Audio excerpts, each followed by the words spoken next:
Hey, this is Eric from Catching Light. Hey, this is Hemp. Hey, this is Glenn. Hi, I'm Steve-O. Hey, this is Drew Hines with Hindsight Imagery. This is Matt Callahan at Digimatty Photographic Services. Hey, this is Jason, and welcome to Tales from the Pit.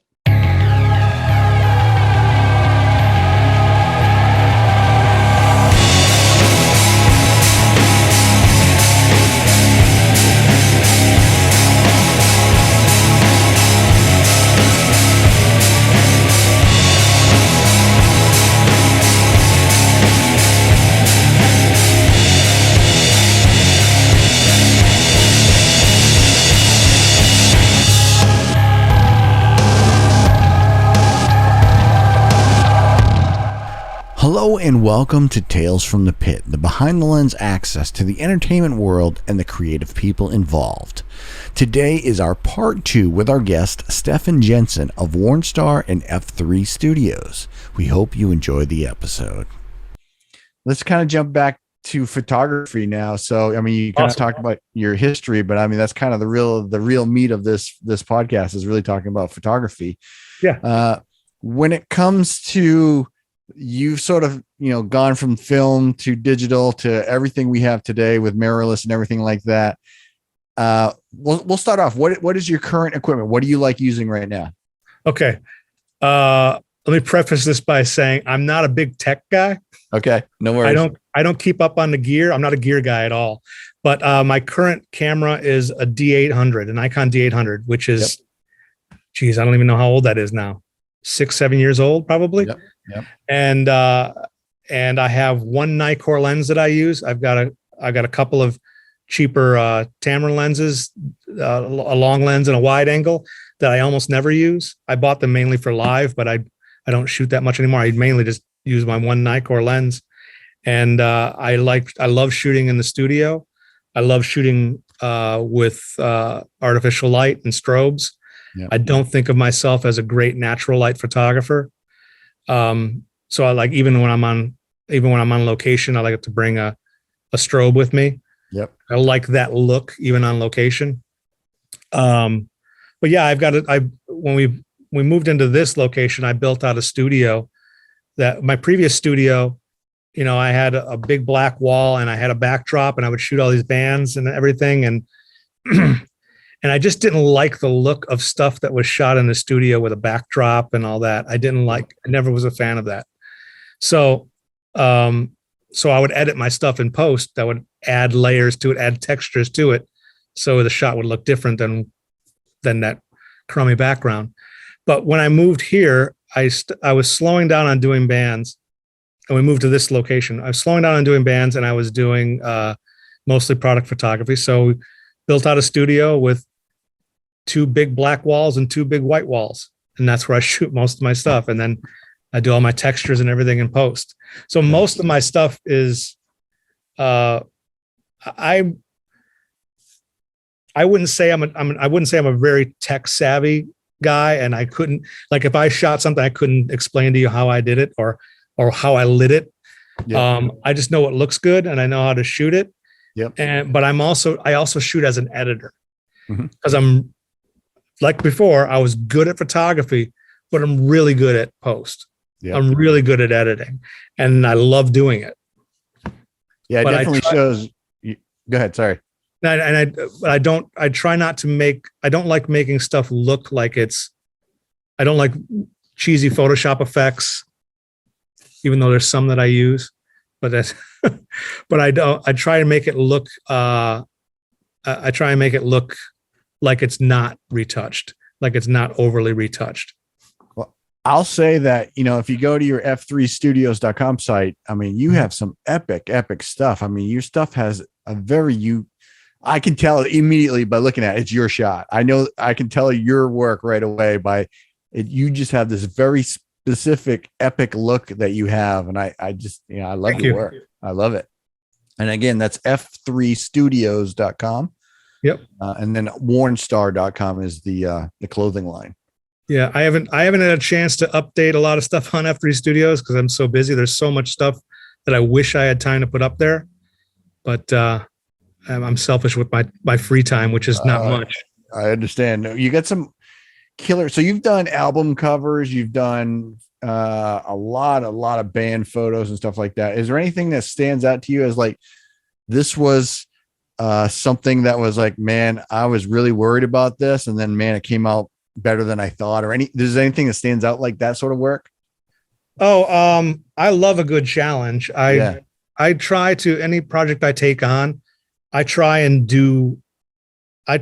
project I take on, freelance project, any project for a band or anything like that, I try and do one thing different that I've never done before. So that way it's a challenge to me. Yep. And there's something for me to shoot for that the client may not even know about.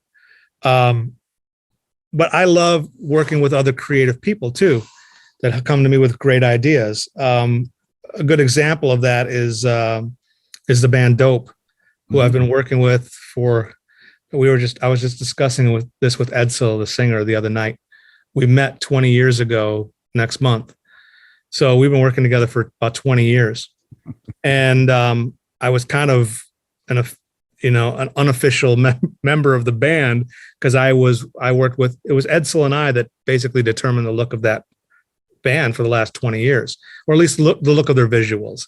Yep. And they trusted me. I like working with a client like that trusts me to take over the look of their band. But Edsel had such strong opinions about what he wanted it to be. So it was sometimes really difficult to work with.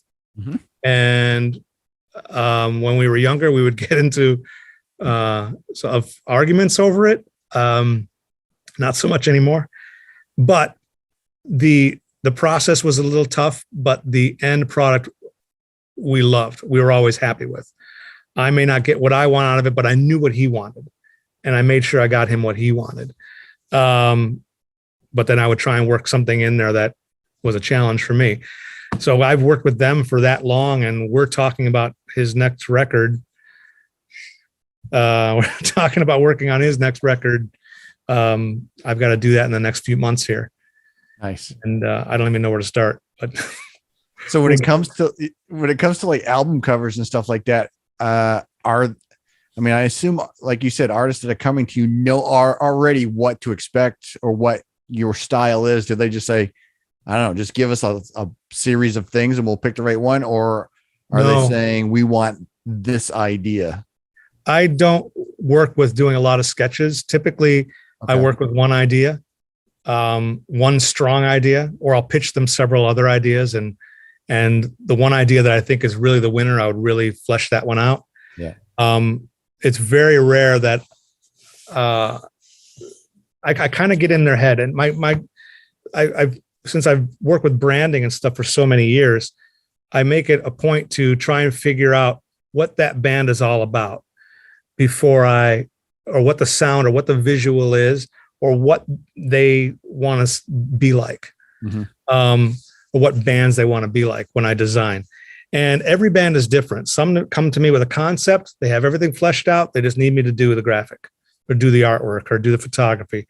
Some of them come to me and they don't even have a title. There's a lot of albums that I've done where I've actually titled the album, where I'll pick a song, or I'll pick a lyric, or I'll come up with a concept and I'll come up with a title based on the concept that I came up with. So those are the ones I like the most. As a creative director and as an art director, that's the thing I like doing the most, is coming up with the idea. And it's really hard to convey that idea, to get it out there. But there's certain clients that can see the vision. And then when I pop a cover out, when I finally get the first draft of it out, they're like, that's better than I thought it was going to be. And that's always the goal. Yeah, definitely. But I love doing that. It's a lot of fun. I wish I had time to do more of it. I just did a thing I did a cover for Warrant a few years ago. Yeah. See it right here. Yep. And for me, that I like the way I approached that. They had a title, but they didn't have an idea about what they wanted to do visually. So I came up with the visuals for it. But what I did is I kind of looked at their first 3 albums, and I basically treated it as if I was doing the 4th album. like the quality of those first 3 album covers.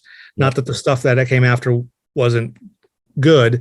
It was just a little bit more of the times where it was a little bit more DIY looking and a little less expensive looking, I guess. Yep. So I love working with those guys. They're great guys, but I never thought they got the respect they deserved as a rock band, because they're a good rock band. And so when I did that cover, I pitched it to Robert, the singer. He and I did most of the creative on that as far as the visuals. And I pitched to him. I told him we needed a good, just straight up rock record. I'm not designing a Warrant cover. I'm designing as if I was designing for AC/DC or the Rolling Stones, or actually a combination of AC/DC and the Rolling Stones. Yep. But it just happens to be a Warrant album. So I kind of bring in their tongue-in-cheek humor and their innuendo, although AC/DC and Rolling Stones has got them way beat in innuendo. So yeah. So I kind of just designed as if I was designing for those bands. And that's the louder, harder, faster album, right? That's correct. Yep. Yeah. So go ahead. That was a lot of fun to do. It was just, we have a girl screaming with a pair of headphones. And then the funny thing is Robert got it right away. And she looks like she's screaming like she doesn't enjoy the music. I'm like, yes, that's exactly it. Like it's too loud. It's too hard. It's too fast. And I wanted it to look like she's a little scared, like an old school monster poster, like a B-movie monster poster. And then the guys in the band, like, yeah, you're right. This is us. Yep. So. And I saw him on that tour, which was what, 2018, 2017? I forget when it was. Something like it might have been, like that. I think it might have been 20. Yeah, it might have been 2017. Yeah. I saw him for that album on that tour. And obviously Rob's got the full Wornstar gear. I mean, that dude is the great frontman altogether. Yes. So you put the Wornstar gear on him and that's just rock icon look. He's just got the rock icon look, the way he rocks that mic and everything like that too. He's fantastic. All the guys in that band are great. Yep. They all support us. They've been great to work with. I love working with them. We do get a lot of bands from that era that contact us. Yep. They're always looking for deals or whatever, and I don't really do that, and I don't have to do that with the Warrant guys. They're fantastic, but they don't have the egos that some of those other bands that are contacting us have. I'm sure there's a lot of mix in there. Moving over to photography and stuff like that for specific for band shoots, I know you do a lot of product stuff for Wornstar, but then also bands will hire you directly for their promos and stuff like that. Is that right? Yes, typically yes.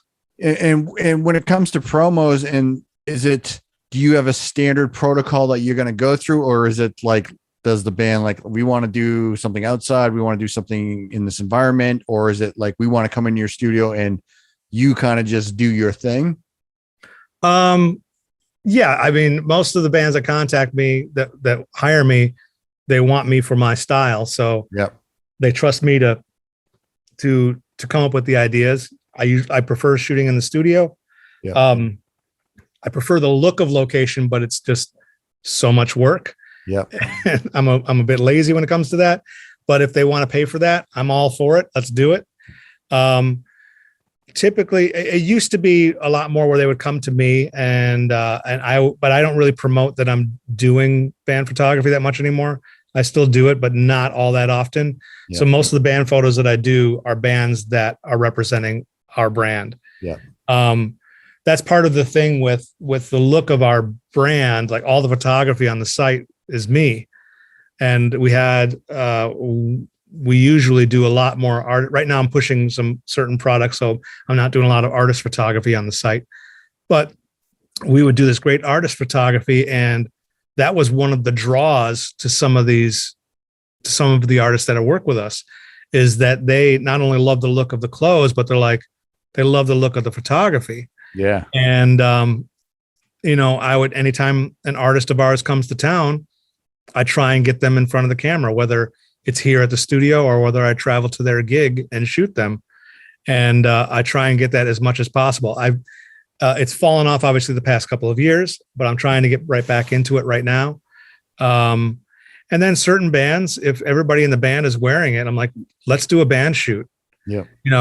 Hey, let's make it worth your time too. I want photos of you guys for us, but let's do a band shoot as well. Mm-hmm. And, there's several band shoots that I've done like that where they use that photo for several years. But I wish I had time to do more band shoots, but it's usually just Wornstar based nowadays. Yep. I totally, yeah. Like you've got a million things. You're a busy guy. Absolutely. When it comes to like shooting at the venue and stuff like that, what are you bringing with you for that type of shoot? I've got a couple of strobes that are, the brand is Godox. They're just little lights with the pattern. I'm terrible at the gear stuff. Yep. I usually bring, I tend to shoot with a single light, one big softbox. If I've got the time to do something more elaborate, I'll light the scene as well. There are some bands that come to town that want to hire me for a shoot. One of those bands is Death Punch. I'm really close with those guys, and Zoltan and I get along really, really well. We have a really mutual respect for each other's work. I was a fan of his graphic design before I heard any of his music.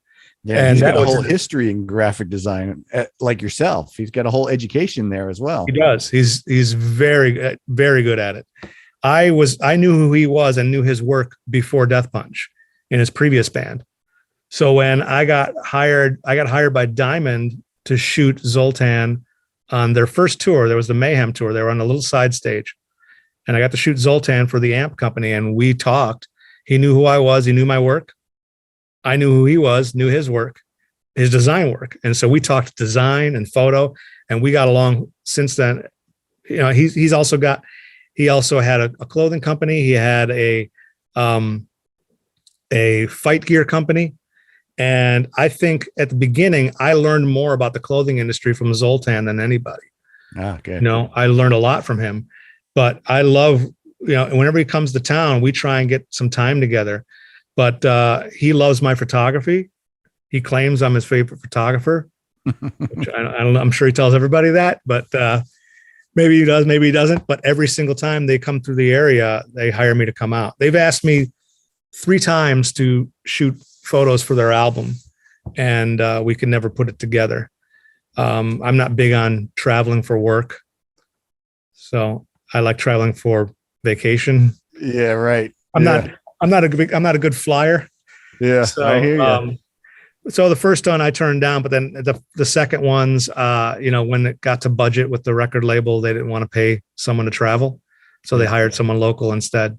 Yeah. But you know, any single time they're on tour, he tries to, like, I did the last 2 shoots with them. One was in Michigan. The management's like, to pay me to drive to Michigan, put me up in a hotel and do the shoot. And then the next one was in Peoria, which was about 3 or 4 hours from me. And so I did that. But, you know, I love working with them, and that I'll bring more lights for that. And I'll shoot them anytime, but I've shot them live before too.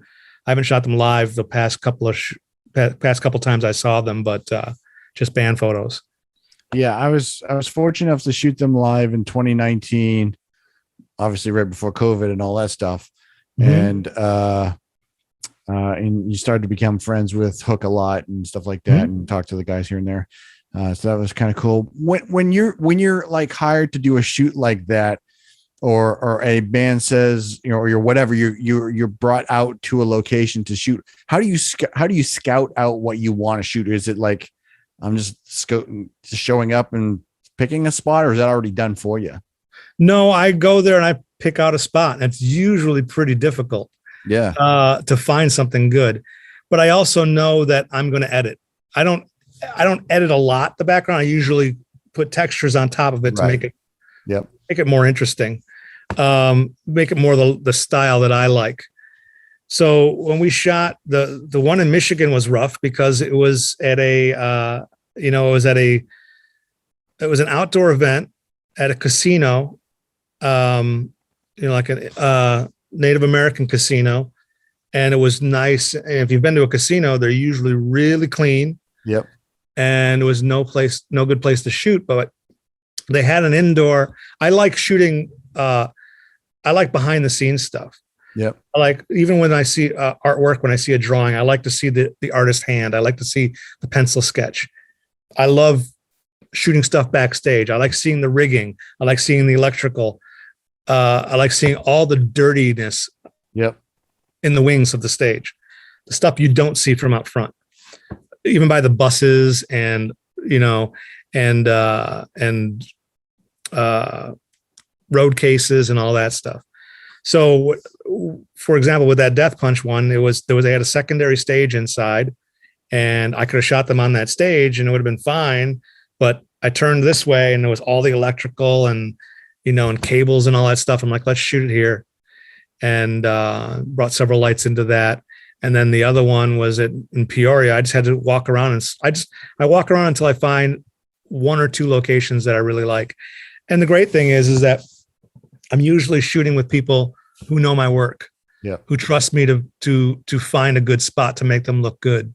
Yep. And it's really just a background at that point, something different than a backdrop. I get people all the time. I'll get management all the time and say, yeah, you're coming to this thing, bring a backdrop with you. I'm like, hell no. Backdrops are for rookies. Yeah, right. The world is my backdrop. Yeah, if you just want to, composite them out of there or something or whatever, yeah. But I like shooting by the buses. I like shooting, I like shooting and getting a good sky, all that stuff. I just try and find a good location, someplace. I try and be smart about it where I'm trying to find someplace that's away from public so that public's not bothering us. Right. Or not, the band's not distracted by fans or anything like that.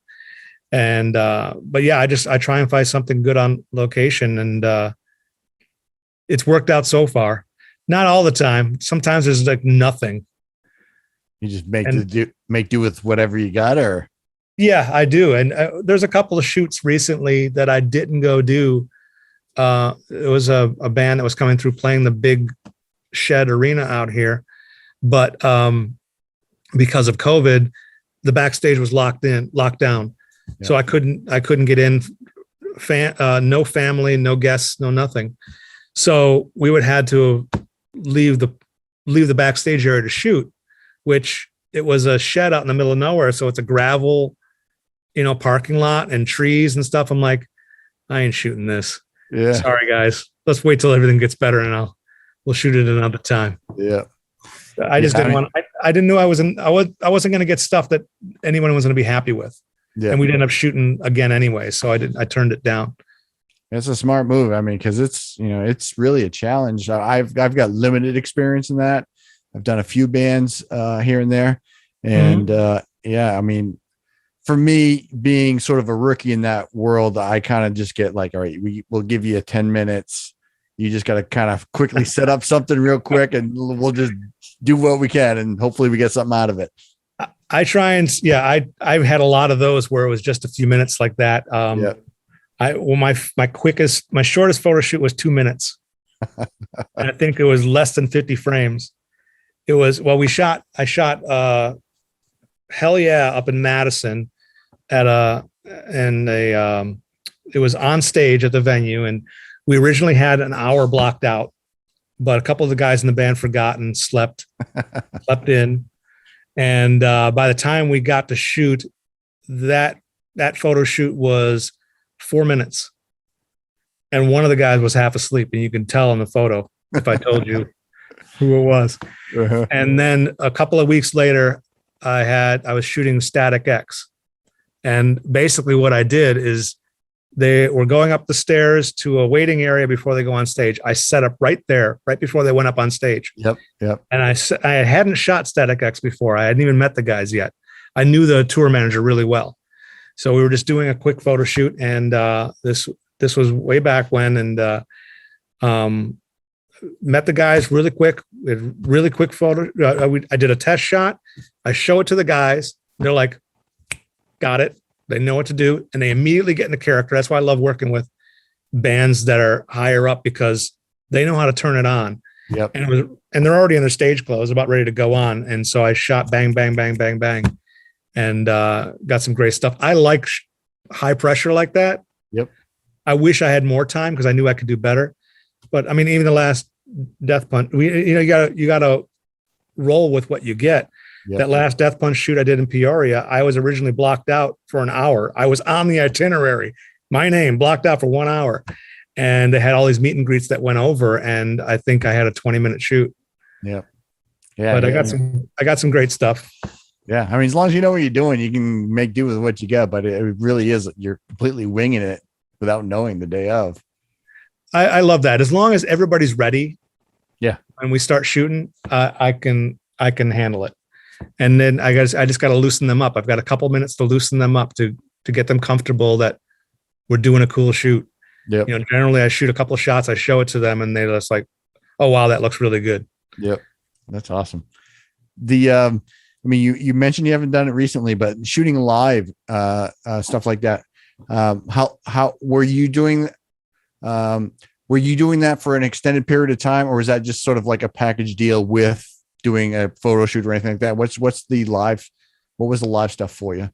Well, the live stuff, I think I'm a little different than a lot of photographers. I've never shot for, like, a lot of the people I bump into the pit are usually shooting for a publication or a website. Right. I've never done that. I'm almost always shooting for a brand or the band. Yep. And when I'm shooting, I try and get access to the whole set. If I'm only getting the first 3 songs, I'm not really interested. Yeah. I don't really, unless I'm shooting for an assignment and I just know I got to get in, get out.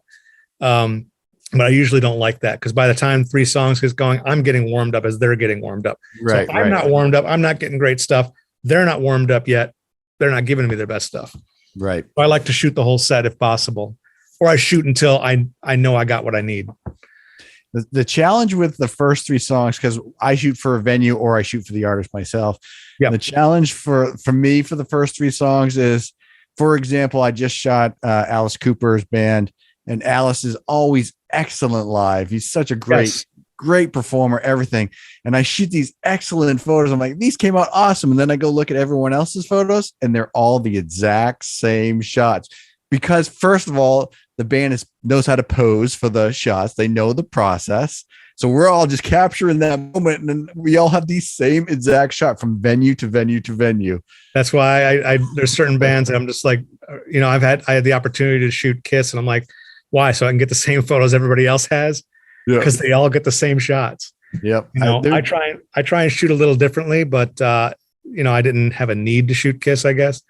But no, I try and I like shooting for the band, because then they know I'm there. They're posing for me. Yeah. Or not, or ignoring me, whatever their look is. Yeah. But yeah, Cooper, I shot Alice Cooper live a bunch of times. My first time seeing Alice Cooper was from the photo pit, which was amazing. Yep. And I just started working with them. I can't remember what year that was. Might have been 2005. 2005. It was when Damon Johnson was playing with them. So I met Damon, and he invited me out to shoot them in Milwaukee. And I think I shot them 6 times on that tour, and I never got sick of the show. It was amazing. I mean, I love shooting Alice Cooper. I love watching Alice Cooper.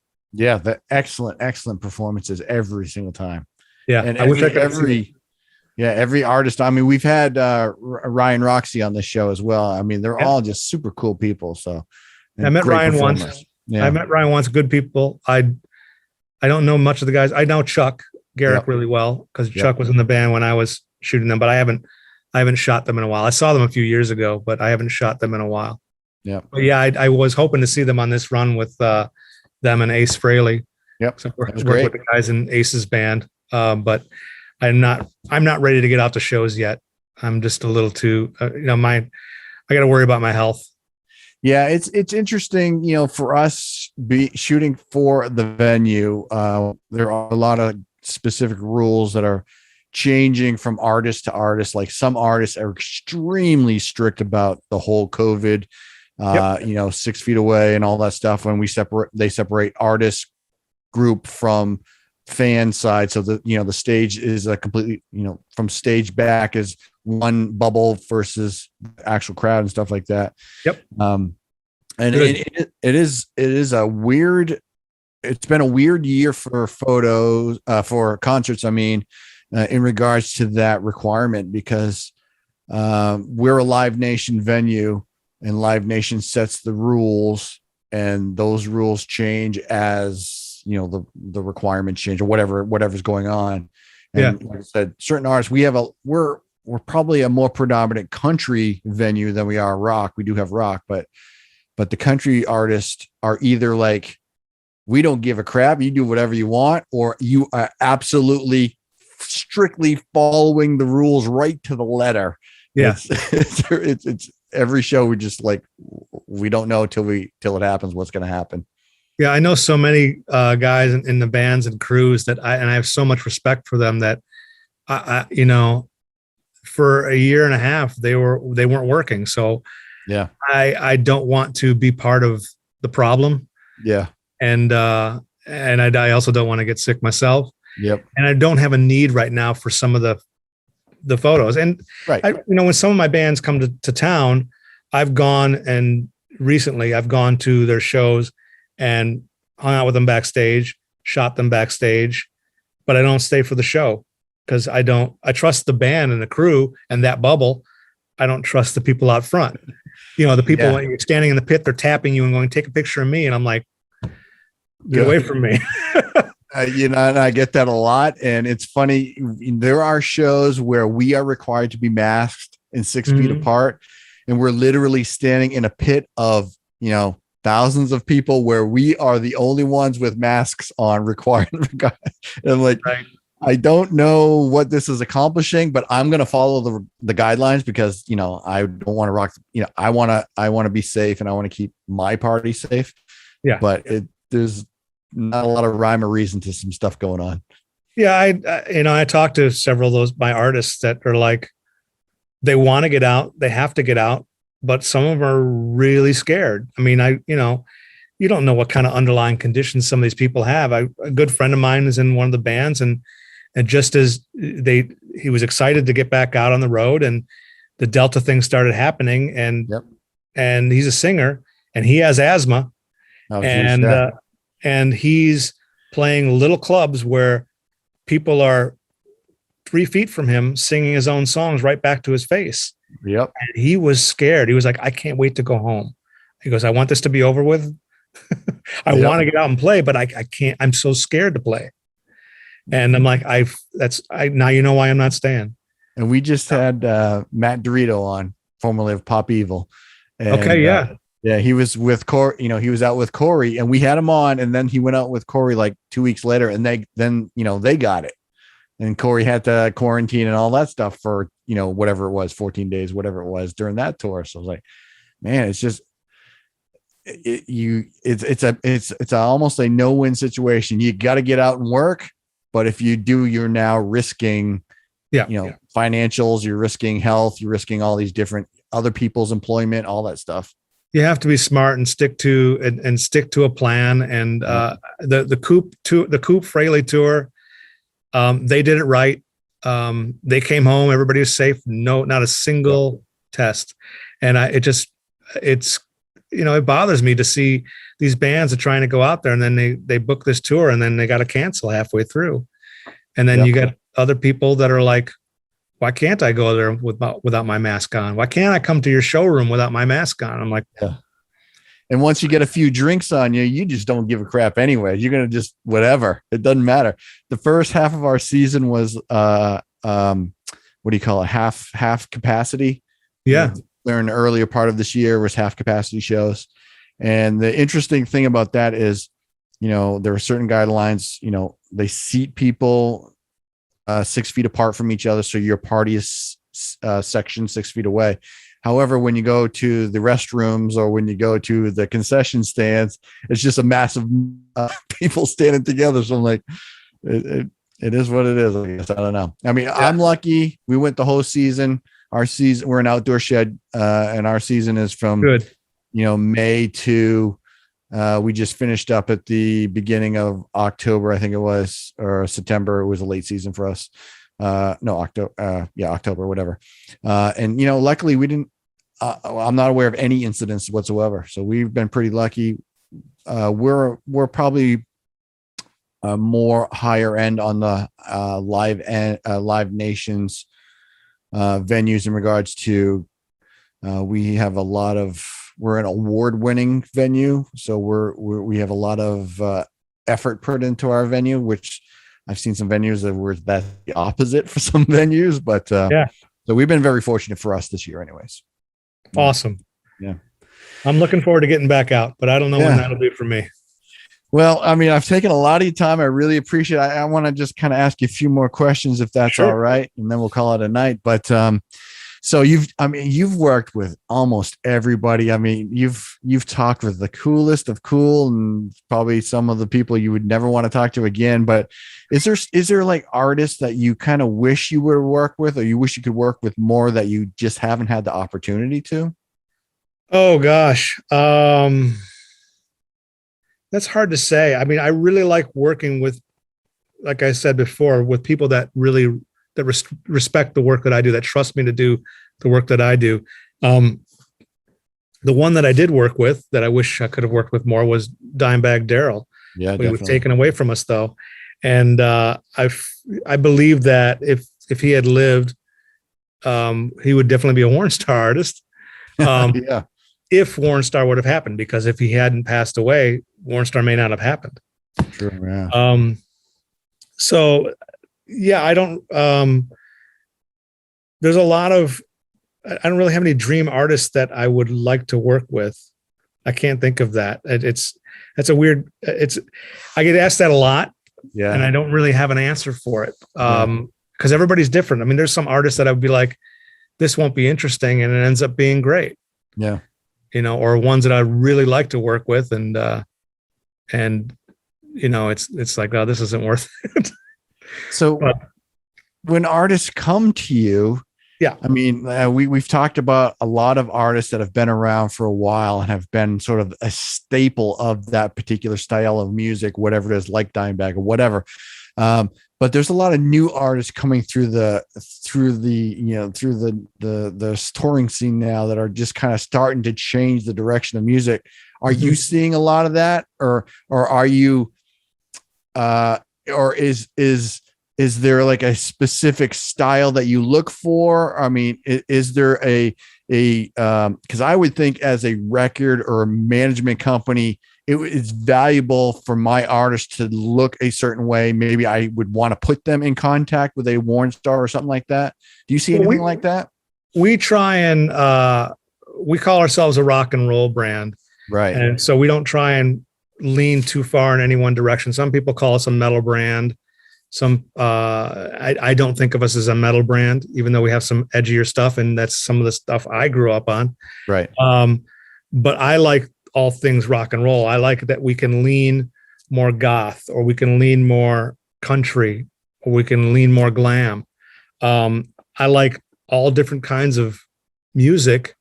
I'm more of a song guy and versus following one artist. And some of the artists that I like, I'm surprised that they would wear our clothes, because I'm a child of the 70s. So I'm like, I love Queen and Sweet and bands like that.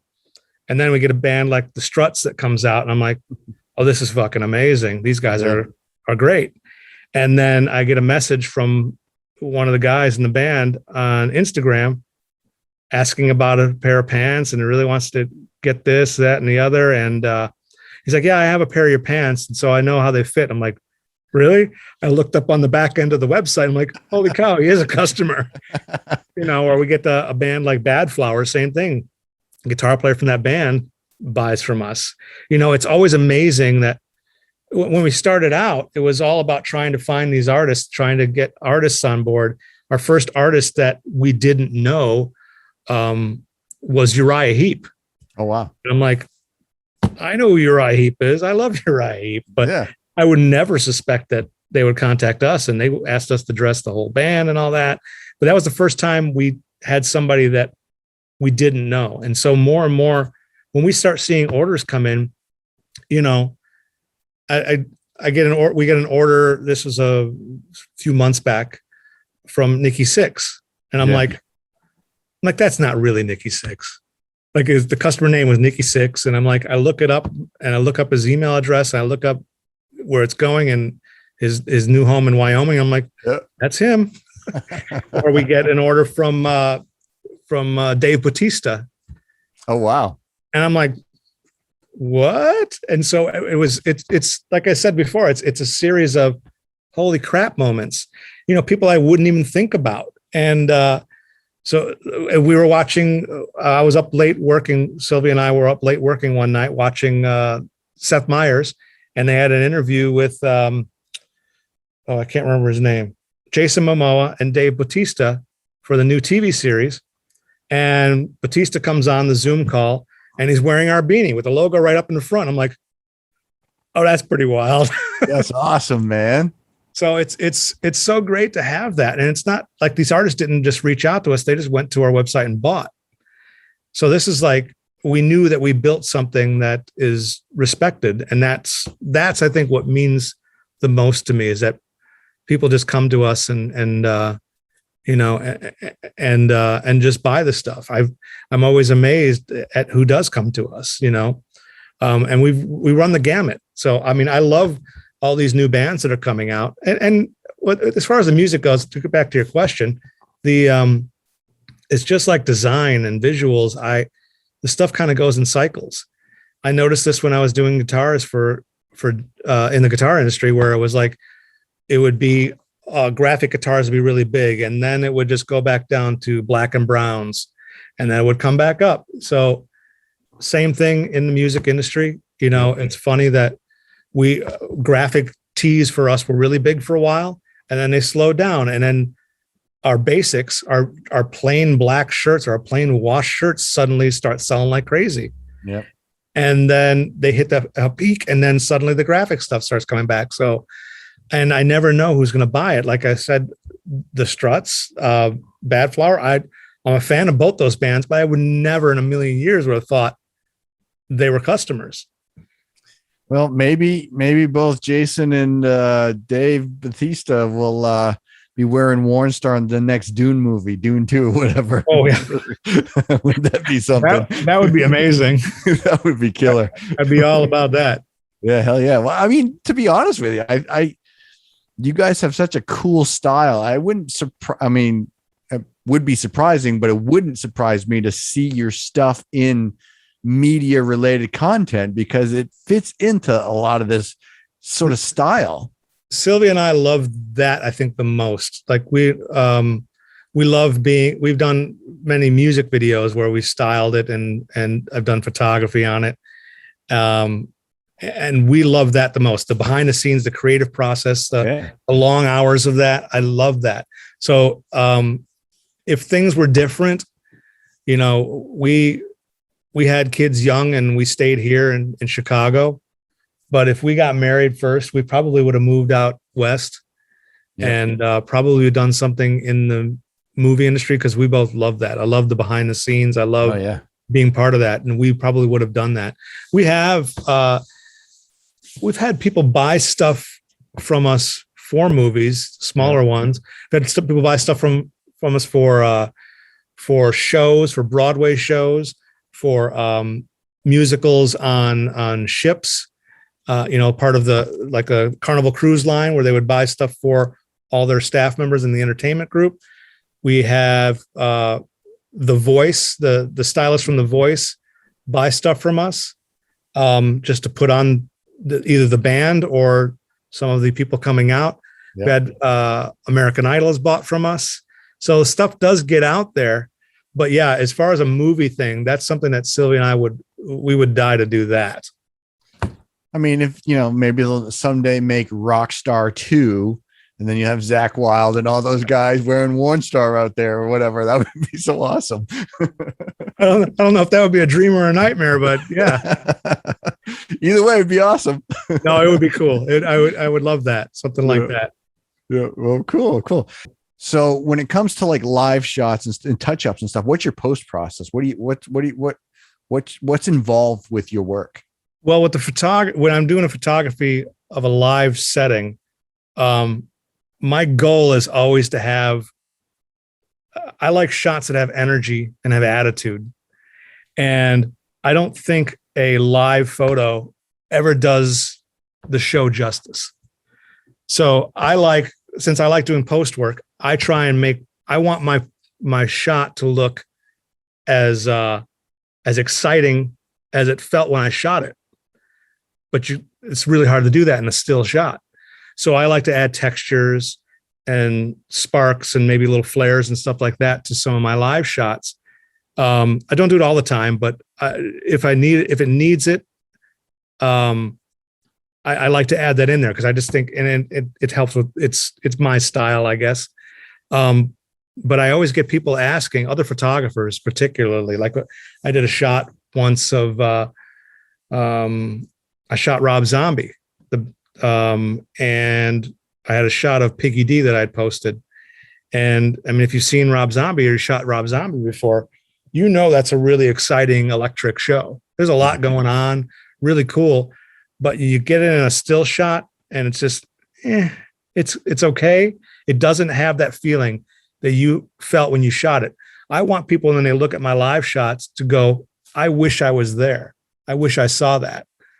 So I think adding a little bit, some photographers don't like that. They want to see what it actually was. To me, that is what it actually was. So I like adding stuff to it. So I would post a photo, and there was another photographer, a friend of mine, saw the photo posted, and he's like, when was all that going on? It must have been on the other side of the stage. So I like to sweeten my photos up a little bit, just as I would if it was a studio shot. In my mind, there's no difference. If I'm going to retouch it and add detail to a studio shot, why wouldn't I do it to a live shot? Yeah, I've actually shot very similar in this moment has that sort of, they just have this epic presentation when they're in their performance with everything they do. And I've done a very similar thing where I'm like, what I see, what I took is only a portion of what I really saw in that moment. Literally in that moment. And you can just take that standard shot and you can express what you see or what you're feeling from that moment. Totally. Yeah. I just loved it. I loved getting the energy out. And if I can add more energy to the shot, absolutely I do it. Now, in regards to post work, you had mentioned Photoshop from the beginning. Have you always been an Adobe guy? Have you ever ventured out into anything else? No, I've been, like I said, I've been Photoshop since version 2.0. I know it inside and out. I learned it. Like when I was coming up, I had people that would ask me about Photoshop and ask me how I learned to do all this stuff. And I'm like, I was one of those guys that read the manual from cover to cover. Nice. And that's the way I learned. I'm like, why wouldn't you do that? It was a big, thick manual at the time. Why wouldn't you learn how to do it from that? Nowadays, I learn from, I see some people that would do some YouTube videos, or I see an effect and I try and break it down and go, how do I get this look? Or I have an effect in my mind and say, how do I break it down and get this look? Yep. But I love doing stuff in Photoshop. I'm big on compositing shots. That's kind of my thing. A lot of people, I do a lot of band shots. I've had to remove band members, replace band members, and you got to make it so that nobody knows. And I've done that a lot. Yeah. In regards to going back to the post work with live stuff, I mean, there's many times where I have to move mic stands. Oh yeah. You got like a guitar head sticking out on the corner of the photo. You got to kind of clean it up and stuff like that. There's so much cool stuff you can do in Photoshop. Yeah, I do some of that. I try not to add too much to it, but yeah, I do take away weird shadows, or it sucks shooting in a small club where you get someone's head in the shot. You got to kind of figure out a clever way of cropping that out, but still making the shot interesting. Yep. You know. Yep. Yeah. A lot of cool stuff. So let's end on this last question. So where are you going from here? Because you've got so much cool stuff. I know you've got there's not enough time in the day for you, but where are you going? What do you have anything new, or is there any vision for the next 5 years or anything like that? Well, we're hoping to just continue to grow the brand. This past year, one thing I always wanted to do was long sleeve button down dress style shirts. We launched that earlier this year. Getting ready to do a whole bunch more of that. We've got a whole bunch more denim that we're working with our manufacturer, taking some of the custom designs, that Sylvia has done and getting them manufactured. I finally got to the point where we're really happy with what our manufacturer is doing. So we're able to put out some of the custom designs at a lower price point, but the same quality. Good. And then we're talking about, we're mostly a men's company, but we've tried doing women's a couple times, but we kind of dipped our toe into it.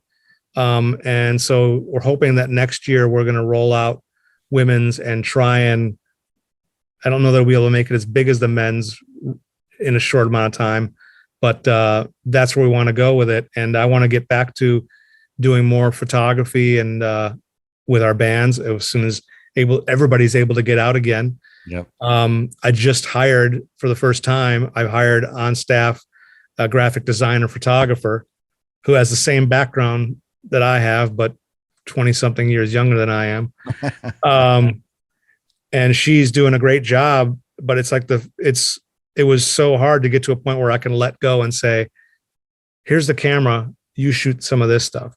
Yeah. Now it's going to start out being product stuff that I don't want to shoot, that I don't have the time to shoot, but she's really good. And I'm excited to, I kind of got to release it a little bit and let it not be just Sylvia and myself. We got to kind of, in order to grow the brand, we have to branch out and bring more vision from other designers and other photographers. And that's what we're doing. I'm kind of building the past couple of years, I've been kind of building an artist collective, I guess we can call it, where I have designers and illustrators that I'm working with to help bring new looks to the brand while I'm still doing the looks that I do really well. I'm like, I can try doing this other style, but it's really better to hire this guy to do it. Right. Photography too. I know a lot of photographers. So I talk to photographers, and I'm fortunate enough to know a bunch of them that are like, here's some photos, go ahead and use them. Give me credit. And I'm like, I love that. So I want to continue to grow that. But then that allows me to turn F3 Studios into Wornstar Studios and it be an artist collective. And I've talked to a few of my music artists about it, and they're super excited because they're constantly coming to me to design something, to design an album. I turn down more than I take. I don't want to do that anymore. I either want to have my hands in it or art direct it and trust someone else to do the design work or even the photography work. But I want to have my hand in it somehow. So I'm becoming more of the creative director, overseeing more stuff like that. But some sort of design collective, design and photography collective is kind of what I'm hoping for. Yeah. And it'll all be under the Wornstar umbrella. That's awesome. Yeah, you're in the right spot, doing the right thing, man. I see. I think it's going to be awesome. Thank you. So, in closing, where do people go to find you? Social medias. We sort of mentioned websites already, but go ahead and tell me, where do people find you for whatever it is that you have to offer? For my design and photography, to see my work, it's F3 Studios, f3studios.com. I'm on Facebook, although I don't update that one that much. I update my Instagram more than anything. So, because it's photos. So that's Instagram.com/F3 Studios. And then Wornstar is Wornstar.com, and Facebook, Facebook.com/Wornstar, Instagram.com/Wornstar, all of that. And that gets updated all the time. We're constantly putting out new stuff. And that's kind of, most of the photography that I show on the F3 Studio site is pretty much Wornstar based, unless I got a project here and there. Like I'm going to be working on this dope thing. So you'll see that album cover pop up sometime in spring. Nice. And probably some behind the scenes on that.